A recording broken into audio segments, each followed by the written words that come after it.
Assalamualaikum warahmatullahi wabarakatuh. Apa kabar kalian semua? Masih bersemangat untuk mengikuti pembelajaran di rumah? Kali ini kita akan melanjutkan pembelajaran matematika di bab limit. Oke, kita simak tayangan berikut ini. Nah, kali ini kita akan mempelajari tentang limit fungsi aljabar. Apa saja yang akan kita pelajari di dalam limit fungsi? Yang pertama, kita akan mempelajari tentang konsep limit, kemudian tentang sifat-sifat limit, dan yang terakhir adalah menentukan nilai limit beserta contoh-contoh soalnya. Oke, students, pernah dengar ada orang yang bicara seperti ini tidak? Aduh, uang jajanku sudah limit nih. Sayang sekali dia jatuh, padahal sudah mendekati garis finish. Limit pemakaian data per hari 5 GB. Jangan macam-macam deh, saya sudah di ambang batas kesabaran saya. Nah, bila diperhatikan, kata-kata seperti ambang, hampir, mendekati, dan limit mengandung arti kata menuju satu batas, yaitu sesuatu yang dekat tetapi tidak atau belum dapat dicapai. Kalau di dalam matematika, kata-kata tersebut cukup disebut dengan limit. Nah, di sini, limit menjelaskan nilai suatu fungsi jika batas tertentu didekati. Kenapa harus didekati? Karena seringkali fungsi tidak terdefinisi pada titik-titik tertentu. Maksud tidak terdefinisi itu seperti apa? Nilainya bisa jadi 0 atau tidak menghasilkan suatu nilai tertentu. Misal, suatu fungsi X sama dengan X kuadrat dikurangi 1. Nilainya akan menjadi tak terdefinisi untuk titik X sama dengan 1. Kita coba. Untuk X kuadrat min 1, jika X-nya sama dengan 1, berarti 1 kuadrat dikurangi 1 sama dengan 0. Nah, oleh karena itu, kita dapat mencari tahu berapa nilai yang didekati oleh fungsi jika titik itu semakin didekati. Nah, perhatikan contoh berikut ini. Untuk fungsi fx sama dengan x ditambah 1, fx itu bisa kita ubah menjadi persamaan y. Berarti fx sama dengan x tambah 1 itu sama saja dengan y sama dengan x tambah 1. Kita lihat di sini. Ketika x mendekati 2, berapa nilai y yang akan kita dapatkan? Kita akan membuat tabel matriks di sini ya, suatu tabel. Kita masukkan nilai yang mendekati dari arah kiri dan kanan. Nah, untuk x yang mendekati arah dari kiri, terserah kita mau buat berapa saja, tetapi kita ambil angka yang mendekati. Yang namanya mendekati berarti kan bisa jadi sedikit ya, angka di belakang desimalnya. Seperti halnya kalau kalian misalnya belanja atau mengeluarkan uang 950.000 misalnya, tetapi biasanya kalian menyebutnya 1 jutaan lah. Seperti itu ya. Nah, sama seperti halnya di sini, walaupun dia belum 2, tetapi nilai yang mendekati 2 bisa jadi 1, 1,5, 1,7, atau 2 angka di belakang koma 1,99, atau 3 angka di belakang koma 1,999, dan seterusnya. Maka nilai Y yang dihasilkan ketika X-nya adalah nilai-nilai tadi, kita lihat ya, daerah hasilnya ketika X-nya sama dengan 1. Nah, 1 ditambah 1, 2. Maka kalau 1,5 ditambah 1 sama dengan 2,5 dan seterusnya. Maka 1,999 ditambah 1 menjadi 2,999. Jika kita amati, terdapat tak berhingga bilangan real yang mendekati 2. Kita bisa membuat komanya berapapun juga. Setiap titik di sumbu X atau daerah asal mempunyai pasangannya di sumbu Y atau daerah hasil. Setiap nilai pada fungsi mendekati 3 pada saat X mendekati 2, baik dari kiri maupun dari arah kanan. Kita lihat yang dari arah kanan, dari 3 yang mendekati kedua berarti 2,001, 2,01 dan seterusnya. Kita lihat nilainya pun ketika dimasukkan ke dalam fungsi juga mendekati 3. Jadi ketika fungsi X dengan X mendekati 2, maka Y-nya atau daerah hasilnya pun mendekati 3 ya. Sama ya, pendekatan dari arah kiri dan kanan. Nah, sekarang kita lihat contoh yang berikutnya. Nah, untuk fungsi X yang berikutnya, ini adalah ada 2 fungsi. Kita anggap fx dan gx. Yang pertama adalah x kuadrat dikurangi 1 dibagi x dikurangi 1. Kita coba. Kalau pada saat x mendekati 1, 1 kuadrat dikurangi 1, 0. dibagi 1 dikurangi 1, 0 juga. Maka nilainya menjadi 0/0. Nah, 0/0 ini adalah nilai yang tidak terdefinisi. Bagaimana kalau misalnya kita dekati si persamaan ini dari arah sebelah kiri dan sebelah kanan sebagaimana halnya contoh yang pertama? Kita lihat mendekati angka 1 dari sebelah kiri, kita mulai dari 0. Kemudian mendekati angka 1 dari sebelah kanan, anggaplah dari 2 ya, kemudian mundur ke belakang. Maka baik dari arah kiri dan dari arah kanan, kalau kita masukkan nilainya, maka sama-sama mendekati berapa? Benar sekali, mendekati 2. Nah, di sini ya, bukan nilainya justru menjadi 0/0, tetapi justru limit X mendekati 1 dari fungsi X kuadrat dikurangi 1 dibagi X dikurangi 1 sama dengan 2. Kok bisa sih? Oke, kita lihat ya contoh yang berikutnya. Contoh yang ketiga, fungsi X, ada 2 fungsi di sini. X kuadrat untuk X kurang dari sama dengan 1, dan fungsi X-nya X ditambah 1 untuk X lebih besar daripada 1. Maka kita lihat untuk fungsi yang pertama yaitu X kuadrat dari arah sebelah kiri. Ya, jika X-nya kurang dari 1, berarti kan ada di sebelah kiri ya, mulai dari 0 dan seterusnya sampai 0,99 berapapun banyaknya angka di belakang desimal tetapi belum mencapai angka 1, maka kita lihat nilai Y-nya atau daerah hasilnya mendekati berapa? Mendekati 1. Tapi untuk fungsi yang kedua, ketika X-nya lebih besar daripada 1, ya berarti yang ke sebelah kanan dari angka 1 ya, mulai dari 2 dan seterusnya, ketika mendekati angka 1, maka daerah hasilnya atau Y-nya justru mendekati 2, bukan mendekati 1 sebagaimana yang di sebelah kiri. Maka fungsi X kuadrat jika X kurang dari sama dengan 1 dan fungsi X tambah 1 jika X-nya lebih besar dari 1 dikatakan tidak memiliki limit pada saat X mendekati 1. Kenapa? Karena dia mendekati nilai yang berbeda. Nah, di sini kita lihat sifat-sifat limit. Kalau tadi adalah pengenalan dulu tentang limit, yaitu mendekati suatu nilai dan daerah hasilnya dari pendekatan sebelah kiri dan sebelah kanan. Untuk sifat-sifat limit. Nah, di sini ketika fx dan gx adalah fungsi yang mempunyai nilai limit pada x yang mendekati c dengan k dan c adalah bilangan real serta n adalah bilangan bulat positif. Maka limit X mendekati C untuk K, hasilnya adalah K. Jadi karena tidak ada variabel yang harus diganti, tidak ada variabel X yang harus diganti nilainya dengan C, maka nilainya sama dengan, tetap dengan konstanta itu sendiri. Sedangkan sifat yang kedua, limit X mendekati C untuk X, maka X-nya tinggal diganti dengan C, hasilnya pun menjadi C. Untuk sifat yang ketiga, limit X mendekati C untuk K dikali fungsi X, maka K sebagai konstanta ini bisa kita keluarkan di depan, maka sama saja persamaannya dengan konstanta dikali limit dari fungsi X tersebut. Kemudian yang berikutnya, limit X mendekati C untuk fx ditambah atau dikurangi dengan gx, maka bisa dicari dulu nilai dari masing-masing limit fungsinya dari fx dan gx, setelah itu baru dijumlahkan atau dikurangi. Begitupun dengan bentuk perkalian.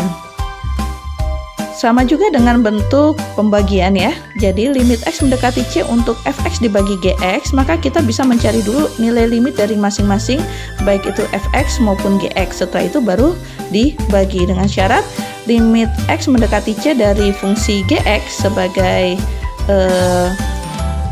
fungsi yang ada di bawah itu tidak boleh sama dengan 0. Kemudian yang berikutnya, limit X mendekati C untuk fungsi X yang dipangkatkan N. Maka kita bisa menentukan nilai dari limit fungsi X-nya dulu, setelah itu hasilnya dipangkatkan dengan N. Begitupun dengan ketika fungsi X tersebut nilai limitnya diakarkan. Oke, nanti kita akan banyak menemui contoh soal yang harus menggunakan sifat-sifat limit tersebut. Nah, menentukan nilai limit. Limit fungsi aljabar terdiri dari jenis bagian, yaitu yang pertama ketika nilai X-nya mendekati satu titik, Dan yang kedua, ketika nilai X-nya mendekati tak hingga. Jadi ada dua ya, ketika nilai X mendekati satu titik dan ketika nilai X-nya mendekati tak hingga.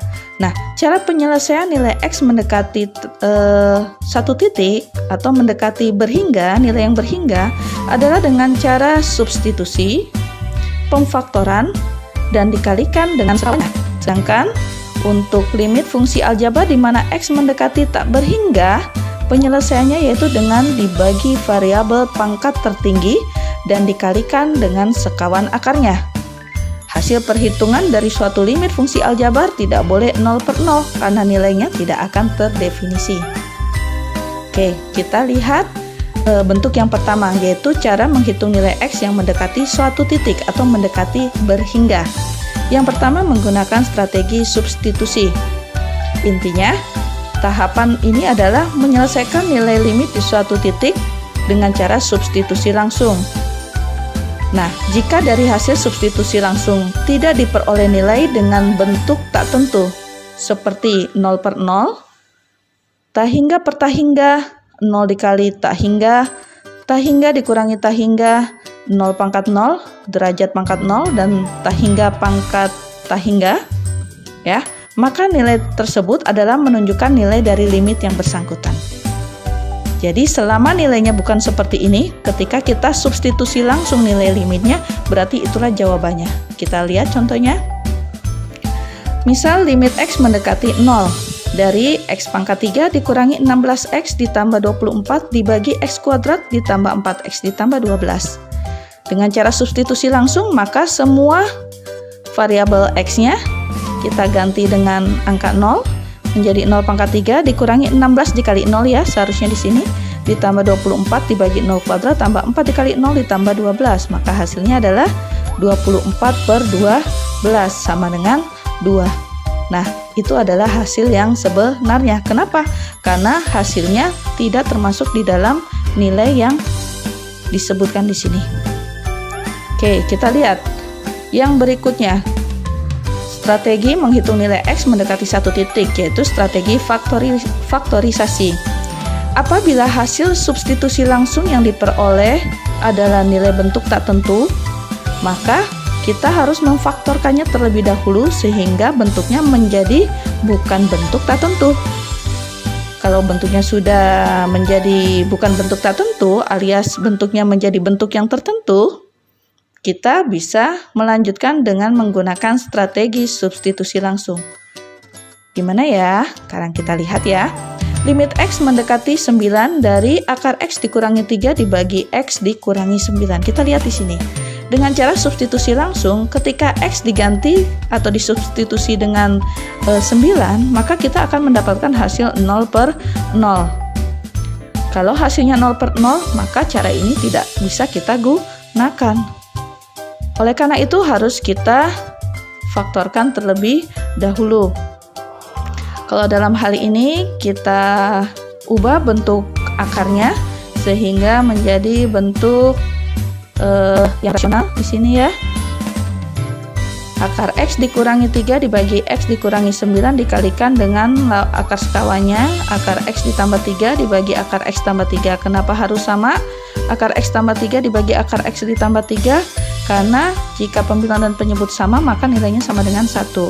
Dan ketika suatu soal dikalikan dengan 1, maka dia tidak akan mengubah soalnya itu sendiri. Oke, kemudian limit X mendekati 9, akar X dikali dengan akar X, hasilnya adalah X.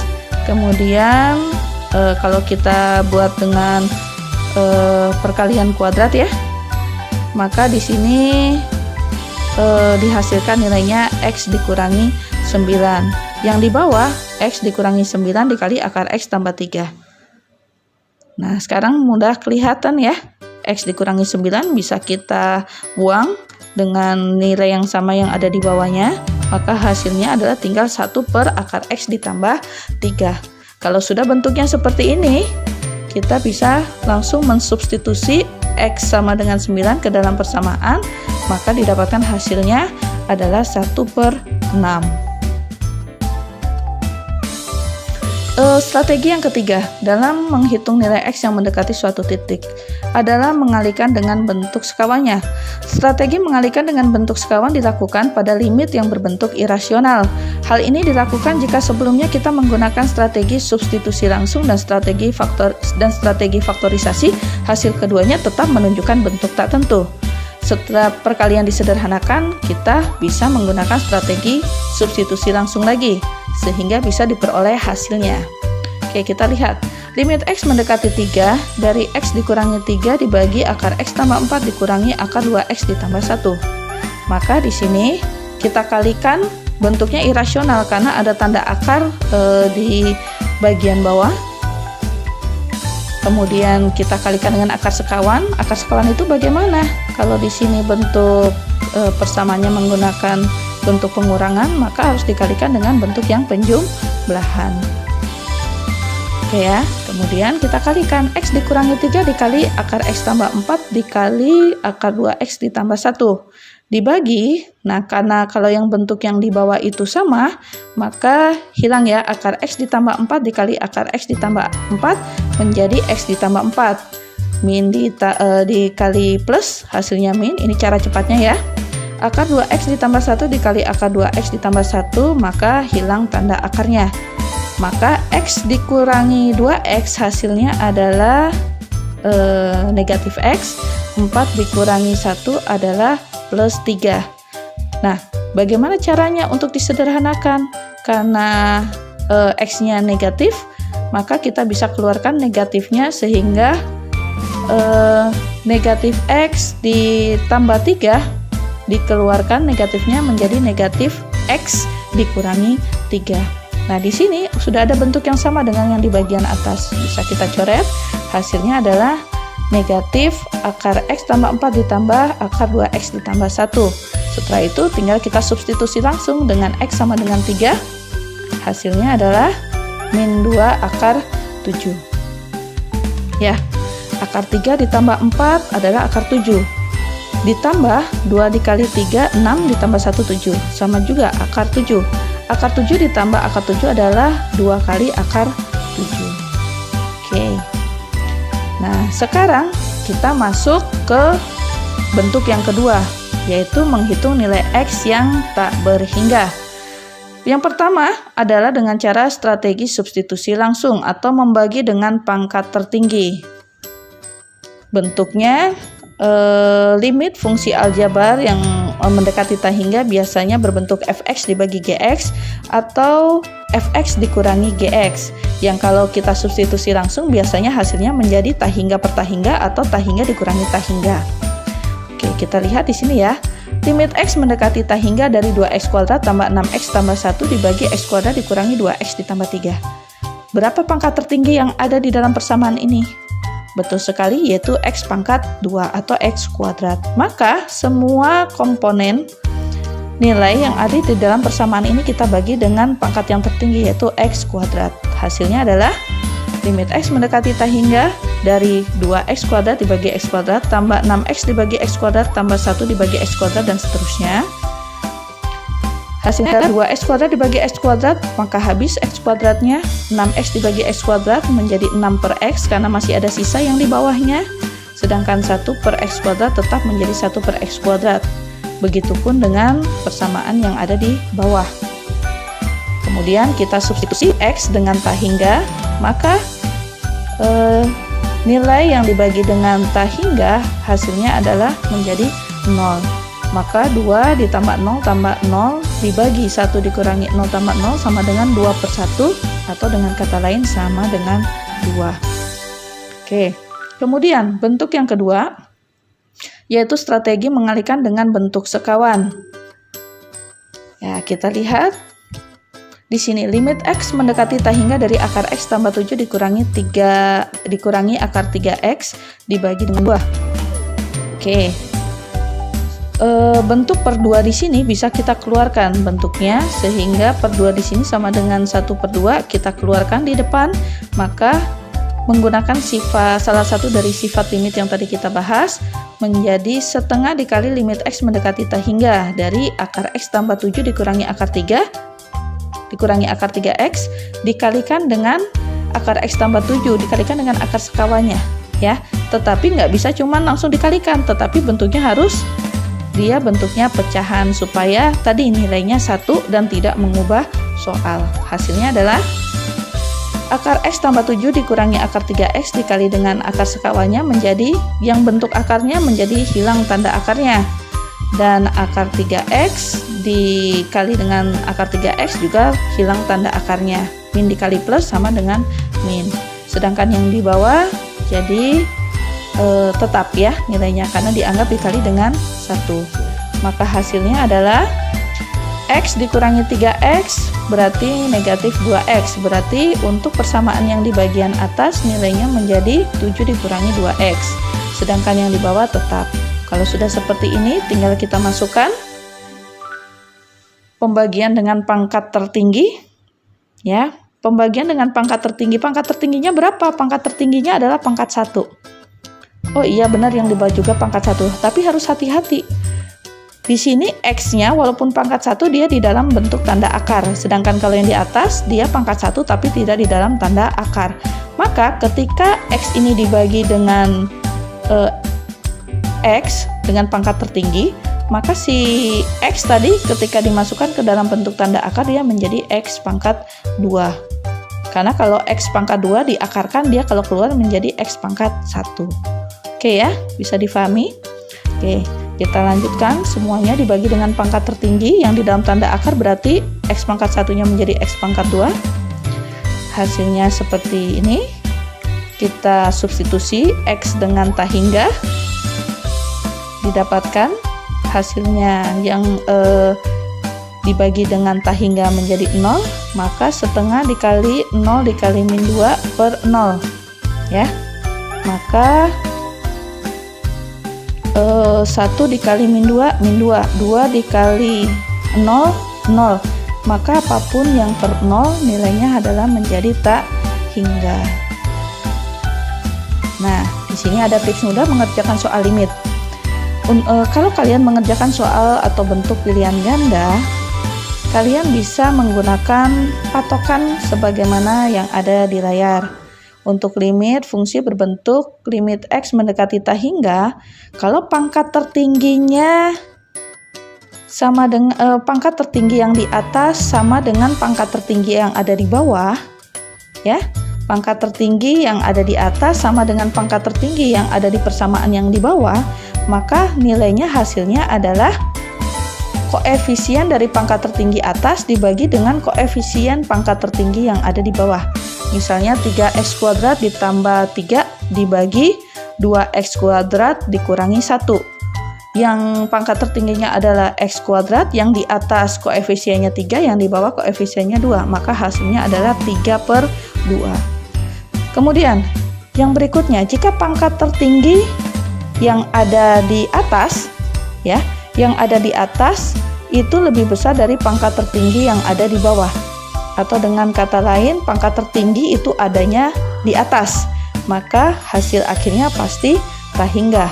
Sedangkan kalau pangkat tertingginya ada di bawah, yaitu GX-nya, maka jawabannya pasti 0. Ingat, ini hanya berlaku untuk limit X mendekati tak hingga. Sedangkan untuk limit fungsi berbentuk X, fx dikurangi GX, ya. Di sini ya. Akar AX kuadrat ditambah BX tambah C dikurangi akar dari PX kuadrat tambah QX tambah R, maka nilai limitnya adalah yang pertama nilainya itu B dikurangi Q dibagi 2 dikali akar A ketika koefisien A-nya sama dengan P nilainya. Kemudian menjadi negatif tak hingga ketika nilai A lebih kecil daripada nilai P. Dan nilainya menjadi tak hingga untuk nilai A yang lebih besar dari nilai P. Oke. Nah, bagaimana kita akan menerapkan soal-soal tadi? Kita akan melanjutkan di sesi pertemuan yang berikutnya ke bentuk-bentuk soal yang memuat sifat-sifat limit dan juga aplikasi dari strategi-strategi yang tadi kita bahas. Mana materinya bisa diikuti kan? Silakan dilanjutkan dengan tugas-tugas kalian nanti. Jangan terlambat ya. Terima kasih. Wassalamualaikum warahmatullahi wabarakatuh.